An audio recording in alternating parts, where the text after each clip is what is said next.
Hey everyone, welcome back to FPL Fran. Today's video is going to be my Game Week 8 preview. We haven't done the preview series in a while, but I thought with an international break, with the game weeks not coming so fast, so thick, that I would actually do a video of the preview this week. We're looking at a lot of positional transfers this week, as well as captaincy, plus some discussion on what to do if you don't own Haaland or if you do own Haaland, and also simply looking at a wildcard template draft for Game Week 8 if you guys are so interested. Now, Game Week 8 is an interesting week because it's clearly coming off an international break, but I don't think there's a natural fixture swing other than the simple fact that Spurs have an extremely good run of games. Teams like Liverpool, teams like Arsenal have slightly worse games, and this is a fixture run that's also pretty poor for Chelsea. So whilst those teams have fixture runs that are quite poor, we are still already within that sort of Man City run of games that's quite good. Unfortunately, they didn't play very well versus Fulham at home, but it seems like the opponents that they have up next are still very much opponents that they can feast upon compared to, let's say, a team like Fulham that have actually performed really well this season so far, even against such tough opposition like Man City. So I would say starting with the series, we're going to look at some of the midfield options. But before we jump into that, I'd love to shout out Fantasy Football Hub. They still have a great deal in place for this season, which is 30% off up until Christmas time. So you can find a deal for Fantasy Football Hub. It's a fantastic tool with lots of different little bits of information that you can actually use as a manager to improve your decisions week to week. You have AI transfers, you have suggested wildcards as well, and not to mention, you have a lot of advanced data tools at your disposal to help you increase your rank as an FPL manager. Before we jump into the midfielders, as I said, a lot of the decisions here in terms of looking forward towards players and fixture swings is definitely guided by a lot of the great data tools that we have at Fantasy Football Hub. So have a look at that in the link in bio below. Now, quickly jumping to the midfielders, I do think that this is a week where you can gain a little bit of information that is quite crucial to the game week simply by waiting for press conferences. What is most beneficial is that one of the most truthful managers that we have in the Premier League is Ange Postecoglou, and he will actually be able to give us a huge update if Son is ready to play and actually feature for consistent minutes for this really good game here that starts off the Spurs fixture swing with West Ham at home. One of the concerns that I have is, of course, Son is coming back from a hamstring injury. Maybe his load will be managed in this game, but I do think that if he's ready to play, and also crucially that if he's been seen in training over the next 3-4 days and he has a little bit of a ramp up towards this fixture here, it's very likely that he could start. We know that Werner has probably been the most sour point, I would say, of the Spurs offense, and they simply have had to play Werner because players like Odegaard were still out injured, and even Richarlison, for example. So Son coming back, I think, makes him the priority midfielder pick, and I would still prefer Son over the next 4 fixtures if he was fit for Game Week 8 here, over a Palmer, over a Foden, over a Saka, even over an Mbeumo. So that's sort of how I would look at how important Son is for this run, particularly as a differential. We know that Saka is more than likely fine, so that's the game week update that we have. A lot of the information around Saka seems to be fine. His manager from England, Lee Carsley, although maybe not manager for so long, has already mentioned that Saka seems fine and that he was actually touch and go for the Knicks game versus Finland that they eventually played and won in. But he's returned to Arsenal to rest up, and it seems like he's more than ready to go versus Bournemouth away. This is crucially a pretty poor Arsenal fixture swing. So if I was to right now compare Son, Palmer, Foden, and Mbeumo Saka's fixture swings very clearly for the next 4 games, as I said, I do prefer a Son. I do prefer even a Foden and a Palmer over Saka for now. And that's even including the fact that Palmer has generally a slightly poor run of games. A lot of people are looking at Game Week 12 as the next opportunity to move back into these Arsenal assets. If you own a couple Arsenal assets, like you own Raya or some defenders, that's totally fine. But this is a decent run of games where you can generally consider dropping Saka off, even though he's looked so good as of late. Now, I know a lot of people have issues with dropping off Saka. He's performed really well, even in some of the tougher games this season, getting assists versus Spurs, doing very well versus Man City, and also just having another great performance in the previous match. But ultimately, if you do want to sort of bank into the fixture swings, I do think Son is an amazing differential. Palmer is someone that I would also probably hold in a slightly higher regard than Saka in the interim. And that's simply because I do think that the Newcastle game, for example, or even let's say the United game in the distant future is actually quite good. Whereas with Foden, it's really a question of, once again, form and then also minutes. So far, we've seen that Foden doesn't seem to be quite so a 90-minute player, which is a huge impact on him because we know that KDB will come back shortly over this fixture swing. We also know that Gundo, Bernardo are players who can play inside, but it seems like Bernardo has been playing a little bit more out wide, which has allowed Foden to play more minutes in the central positions. But I'm still concerned about Foden's minutes over the season, particularly with the depth that they have at their disposal. And I don't think I've even necessarily mentioned, someone like Gundo and Rico Lewis, who can arguably also occupy some of the central spaces, although Rico is more than likely still going to play out from that right back position, as we've seen in most of the game season that Rico Lewis has played. So that's something to think about. He clearly also is clearly in a cold patch, not a cold Palmer patch, but clearly a pretty poor downturn of form when it comes to comparing to last season. I still think that fixtures do breed form very often, and Foden is someone that I would still very much highly consider if you had the opportunity to stretch towards Foden, but maybe you were restricted for Son, or maybe Son not available for West Ham at home, which obviously dents the appeal of Son as well. So that's something to think about.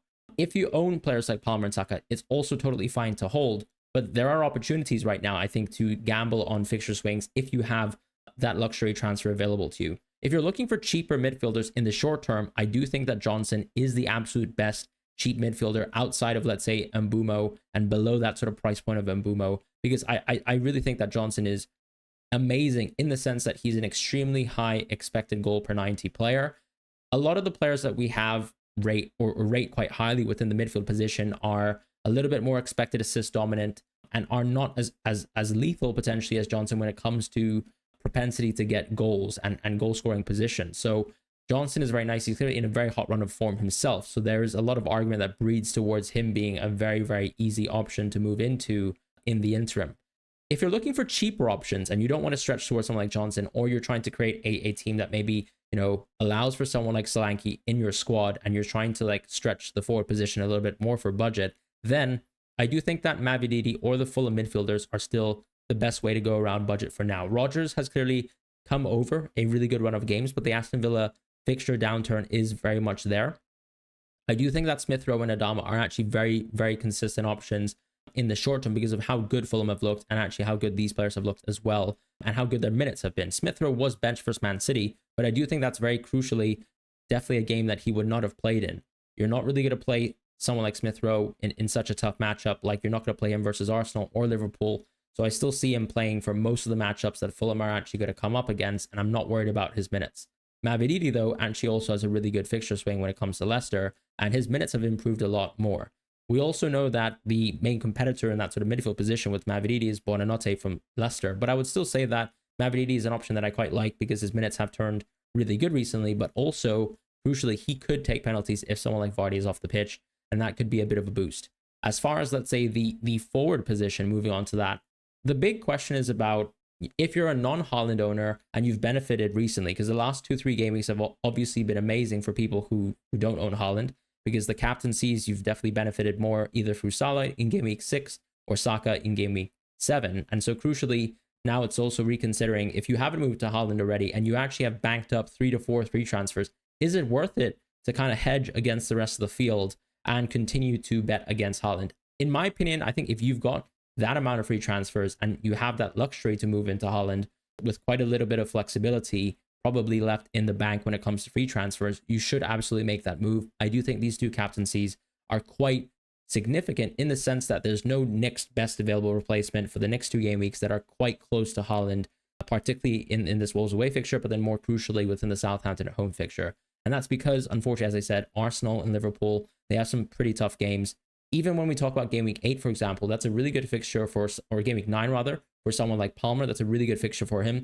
Do I think that he's a better captaincy necessarily versus Haaland versus Southampton at home? Absolutely not. So that's why I think I would take the opportunity here to move into Haaland and consolidate on your winning position so far and move into Haaland. But if you actually only have 1 to 2 free transfers and you're someone who's, let's say, holding on to a lot of these non-premium players, or not even premium players, but a sort of structure like, for example, Ben Crellin has, where he's got players like Palmer, Saka, even Son previously, Bruno, etc. If you have that sort of team of players, I do think that there is a risk argument to be had where even if you had these free transfers, do you even consider moving towards Haaland? Because actually you're still actually going against the field here, where the Haaland ownerships will probably only continue to rise over the next 2 weeks. Are you sort of defending too much? And once again, if your risk appetite is to go against a lot of the managers and take that sort of low EO risk and maybe even give away, let's say, expected points on the table, go for it. But I do think that this is quite a nice time if you've planned ahead and you've benefited from not owning Haaland to move into him. And then you can once again use the bank of free transfers, hopefully, that you have by rolling over the next few weeks in a Haaland team to move back out of Haaland if you so choose. Game week 10 is a really good opportunity, as I mentioned within my own transfer plans video, to move from someone like Haaland into Salah in game week 10 when Liverpool's fixture swing actually looks really good for 3 games in a row. But the key argument here at this point in the season is also, if you've actually owned Haaland all this time, there's nothing you really have to do, but you can consider that move away from Haaland in game week 10 as well. In terms of the forward positions, a lot of people are also asking the general question of, is it worth stretching the sort of budget towards going for players like Solanke? And I do think that Solanke is just really entering such a good run of games, has such good minutes, really good underlying stats so far for Spurs, that I do think that he's a great player to go for and stretch your budget for, because we actually have such cheap options in the midfield and we have really quality players at sort of the 5.x territory, even at the 6.x for someone like Johnson. I do think Solanke is actually worth moving into if your team allows for it. He's probably the priority forward pick out of all the forwards, even including Watkins and Havertz, over the next 3-4 game weeks. And I would move into Solanke, even if I own some of those other players, just so I can actually use that money in the bank to maybe improve another position on the field, because I wouldn't feel left out by owning Solanke compared to, let's say, Watkins or Havertz in the short term. So there's definitely scope to either move into Solanke and push up in terms of price points, or push down from a player like Watkins or Havertz in the interim. Another question is going to be, who's the best third forward if you go for something like Haaland plus Solanke to pair up with all these options? I do think that right now, Raul Jimenez might actually be the pick that I would go with. It seems like his minutes feel quite secure. He's played really, really well so far. He's either got a goal or assist in almost every game he started in, and that's crucial. Fulham also have a decent run of games now, and that's even after considering the Man City fixture, which actually turned out being a really good game for Fulham. They actually built a lot of expected goals, more expected goals than they actually got versus a team like Nottingham Forest, and that fixture is also sort of off their calendar. So I really do like Raul Jimenez right now. If you weren't going for Raul Jimenez because you don't really like his minutes, I still like Wood, DCL, and Delap. It's very hard to choose between these options. Wood might be the safest bet in the sense that you probably have a little bit more comfort over his quality of finishing compared to Dominic Calvert-Lewin. And at the same time, you might prefer a team like, let's say, Nottingham Forest, even though they're not exactly one of the best offenses, neither are Everton, but they still might be a little bit better than a team like Ipswich. And Delap is someone who has definitely been overperforming his underlying stats, but who is to say that under a good run of fixtures for Ipswich that those can't improve and he'll continue to do well? So I think all those options are quite close, but right now Raul is sort of my pick of the bunch. As far as a player between these price points here, someone like Cunha, who's done really well so far, I do think that he's still a wait until game week 10. When I look at Wolves' fixtures, have they been scoring most matches? Yes. Have they been conceding plenty and plenty of goals? Yes. But I still think that ultimately their good run of games really starts in game week 10. That's probably when I would actually consider making a move towards someone like Cunha then, even though he's been performing really well and his underlying stats have been really, really good so far compared to the rest of the forward field. Moving on to defense now for the Game Week 8 preview. I do think this is the week once again to sort of bank in the Spurs fixture run. A lot of people have a general sentiment about Spurs being a really, really poor defensive team. So far in the Premier League, even if you were just to look at this season alone, their defensive numbers are actually really solid. They're actually a team that's still within the top 8 when it comes to defense. So I think that a lot of people view them as potentially a bottom half defense and a lot worse than some of the other top teams that we have vying for that top 4 spot within the league. And ultimately, I think when the fixture run is that good, still players like Porro, still players like Van de Ven are really, really good options. But Porro specifically because he is someone that can always provide you those attacking returns, even high bonus in games where they can actually keep a clean sheet, or as we've seen previously as well, a lot of defenders doing well in games where they've actually conceded, like for example Ait-Nouri last week, although that was a huge aberration because it's a goal and assist. But ultimately, he's still getting the underlying stats so far, Porro, this season, compared to, let's say, the likes of Udogie, compared to any of his peers in the center back positions, that it is still high enough that I would say he is actually worth that sort of gamble when it comes to price point. If you can't afford Porro, that's totally fine. You can just stretch towards the 4.5 defenders, and even someone like Rico Lewis at that sort of interim price point between, let's say, Porro and the 4.5s. I do really like Guardiola still. He's probably the premium defender that I like the most in the short-term future. But if you want to go for the 4.5s, I think it's totally fine to just go with players like Leif Davis, Milenkovic, or Aina, simply as their Nottingham Forest defenders who've actually looked like an incredibly good team so far. Or even just simply going for Van de Ven, as I mentioned, just backing that sort of Spurs fixture run. At the same time, though, you can just consider also investing into some of the cheap forwards that we have, or defenders that we have available, like Anderson, like Vandenberg as well. So those are options that you can go for as long as they rotate around some of the fixtures that you have to sort of play against. If you own Liverpool defenders, as long as the Liverpool defender isn't Robertson, I would probably actually hold their defenders, because I've been talking about a lot about these sort of next 4 fixtures, but defenders are probably a position where you don't really want to be spending too many transfers rotating them around. I prefer to be able to spend some of my transfers on some of the more expensive assets in my team. Yes, of course, someone like Trent is extremely expensive, but would I spend any money at all trying to get Trent out of my team? Probably not, unless I felt like I had huge gaping issues within my team in other positions and I needed to use Trent as a bit of a cash cow. For now, though, I think if you're happy with your team structure in place, Trent is someone that is a very, very easy hold, and I'd be comfortable doing that. At the same time, as I said, you can definitely move away from players like Trent, but it's a bit of a luxury transfer once again. So I'd probably hold on most of my Liverpool defenders. You can also consider Kelleher for the interim run of games. Alisson has been confirmed to be out up until the November international break. You're not getting a great Liverpool run of games, but you're still probably going to capture some of the decent fixtures before Alisson comes back at around game week 12, 13, that sort of territory. And who knows how long Alisson might need to really come back to full fitness. You might even benefit from a little bit more of Kelleher than previously, foreseen. So that's something that is quite a huge benefit. And I would even consider someone like Kelleher for the wild card in the interim. As far as captaincy for this week, I don't think captaincy is truly quite difficult. It's Haaland very, very clearly by a landslide. And then it's actually, if you are on a no Haaland draft and or structure even, and you really want to consider, what to do if you don't have Haaland. I think if you don't want to own Haaland and you've already set your mind on not owning Haaland, it's totally fine to go with Salah as a captaincy choice. A lot of people probably still own Salah if they don't own Haaland, and that's very, very respectable. I would probably also wait for news around players like maybe even, let's say, Son and his availability, because you could definitely pull the trigger on, if you don't own Haaland, for example, within your team, to move into someone like Son and consider captaining him.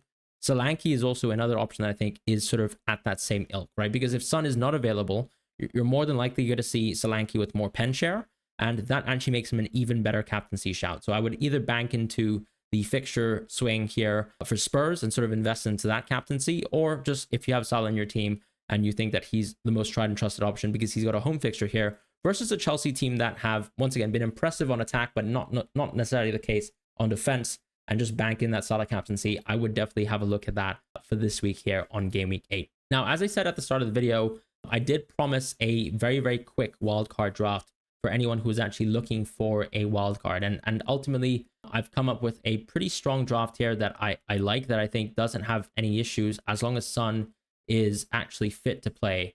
And ironically, one of the midfielders that is included within this draft is someone like Diogo Jota. And that's simply because I think Darwin so far has been so poor for the season that I would definitely have a look at getting Jota into my team. He's had a couple price drops because, of course, there was some news around his benchings and around his injuries. But him at 7.4, and actually when I consider the sort of next 5 fixtures for Liverpool, and you can probably bin him for, let's say, that game week 13 game versus Man City, he actually does fit into a lot of the draft structures that I do like. So I would go with Raya as the goalkeeper, and I would definitely go with a 4.0 goalkeeper to supplement Raya, because I think that ultimately there's nothing really wrong with owning an Arsenal defender for the rest of the season in that sort of spot. I would go with Lewis, Pedro Porro, Guardiola, Anderson, and I would go with Ait Nouri as well. Ait Nouri is someone that you're probably going to rely upon in the later fixtures, whereas in the short term, you're trying to benefit and squeeze the absolute most out of Lewis, Pedro Porro, and Guardiola, and then rotating some of the easier fixtures later down the line. In the midfield, though, I would go with Jota, Mbeumo, Eze, Son, and Rodgers. Rodgers still has really, really good safety of minutes. Because you're actually going to be playing a lot of these players in the interim, you can actually rotate Rodgers quite a bit, and he doesn't really need to play very much. So it's more so the case that you're relying on players like Jota, Mbeumo, Eze to play, and also Son as well if he's fit and available to play. If not, I would definitely consider someone like Son replaced by Palmer or Saka if you really want to keep those players within your team structure. I can understand a lot of people wanting to keep Saka and Palmer on a wild card. But I do think that right now, with Jota's minutes looking so good in the interim, because Darwin just really hasn't impressed so far, I would consider actually keeping Jota within my team. The reason why Johnson is not in this draft is simply because we've decided to go with players like Son, Porro, and Solanke. So we've already tripled up on Spurs in the best way possible, utilizing most of the budget here. And I know a lot of people have some issues with Eze because he's done poorly in the past, but I don't think that that necessarily bears too much on his future returns. He's still a very, very valuable FPL pick, in my opinion.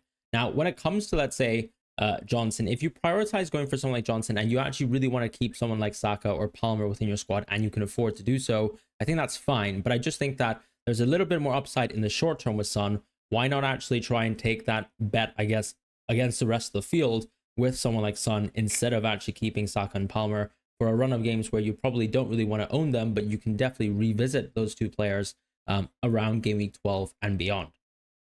As far as the forwards, though, I would go with Haaland, Raul, Jimenez, and Solanke. Solanke is the option, as I said, that I think is probably the simplest and most easiest transfer to make this week, particularly on a game like West Ham at home. Raul Jimenez is someone who seemingly is fixture-proof because of how good Fulham have actually looked to start the season. So as long as his minutes are good, he's on penalties for Fulham, and even if he plays 75 minutes a game only, I still think that he's a very, very valuable pick when it comes to FPL in the short term. So that actually is a very, very cheap wildcard draft. I've tried to shave at least 1.5 million in terms of team value compared to my own maximal value. You can definitely make some upgrades within this draft if you so choose.